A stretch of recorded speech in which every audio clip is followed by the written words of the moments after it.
Leo tarehe 25 ya mwezi wa 5 mwaka 2026, kesi ya mwenyekiti wa Chama cha Demokrasia na Maendeleo dhidi ya Said Issa Mohamed na wenzake wawili pamoja na bodi ya wadhamini wa Chama cha Demokrasia na Maendeleo pamoja na katibu mkuu wa Chama cha Demokrasia na Maendeleo iliitwa mbele ya Jaji Ngunyale.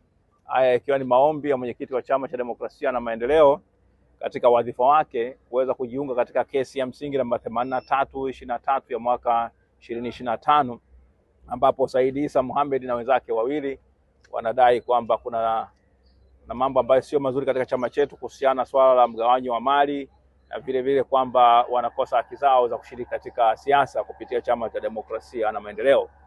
Sasa kesi hii leo ilikuwa imekuja kwa ajili ya kutajwa, ni kwamba baada ya kupata wito wa mahakama kwamba kesi imepangwa leo. Kwa hiyo sisi tumekuja na mwenyekiti amekuja baada ya kwamba alichelewa. Kesi ilipangwa saa 3 kasorobo, lakini nadhani tumeanza kama 3:30 au 3 na dakika 45. Sasa ni jaji baada amekuja, jaji ameweza kutusikiliza kwa ufupi kwamba leo kesi imetajwa na ametoa maelekezo kwa upande wa sisi ambao tunajibu maombi kwamba tujibu ndani ya siku 7, kwamba tupeleke vile viapo kinzani kwenye maombi yale ya mwenyekiti kwa muda wa siku 7 kuanzia leo mpaka tarehe 1, kwa sababu kesi itasikilizwa tarehe 2 ya mwezi wa 6 mwaka 2026 katika mnamo saa 3 asubuhi. Lakini leo umeweza kuona kwamba wanachama wengi walikuwa na mwitikio mkubwa sana wa wanachama kuja kuhudhuria kesi, lakini wamezuiwa kuingia mahakamani na mwenyekiti mbele ya Jaji Ngunyale ameweka wazi kabisa kwamba hii kesi ina maslahi ya umma. Kwa hiyo siku inapokuja tarehe 2 ya mwezi wa 6, basi kesi hii isikilizwe katika mahakama ya wazi ambayo itatoa nafasi kwa pande zote kuweza kusikilizwa. Jaji alipotuuliza kama sisi wadau wengine tulikuwa tuna chochote cha kusema, tukasema hatupingi hoja hiyo. Kwa hiyo jaji akasema atatoa maelekezo tarehe hiyo. Lakini kingine ni kwamba kesi ile ya msingi ambayo ilikuwa imerudishwa kutoka mahakama ya rufaa kurudishwa mahakama kuu, inatolewa uamuzi wake tarehe 28 ya mwezi huu wa 5. Itatolewa maamuzi yake siku hiyo siku tarehe 26 ya 28.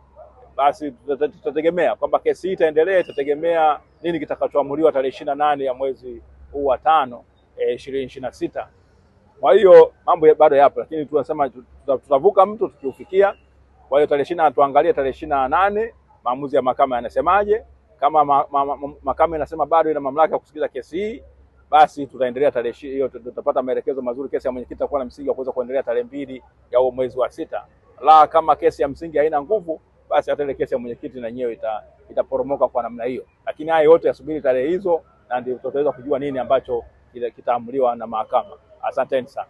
Ushauri uliofungua dhidi ya katibu mkuu na bodi ya wadhamini wa Chama cha Demokrasia na Maendeleo yaliyojiri leo, tumefika mahakamani baada ya kupata taarifa kutoka mitandao ya kijamii jana Jumapili mchana kwamba kuna shauri lililofunguliwa na mwenyekiti wa taifa wa Chama cha Demokrasia na Maendeleo akiomba kuunganishwa kwenye ile kesi ambayo nimetoka kuitaja hapo mwanzo. Kwa hiyo tumefika leo na tukaeleza mahakama kwamba tujapata summons, lakini kwa vile tumeshafika na shauri mkuje tu kwa ajili ya kutajwa, tukaomba tupewe muda wa kufile kiapo kinzani counter affidavit. Amri iliyotolewa tumepewa siku 7 tujibu hiyo counter affidavit, na shauri litakuja kusikilizwa tarehe 2 mwezi wa 6 mwaka 2026.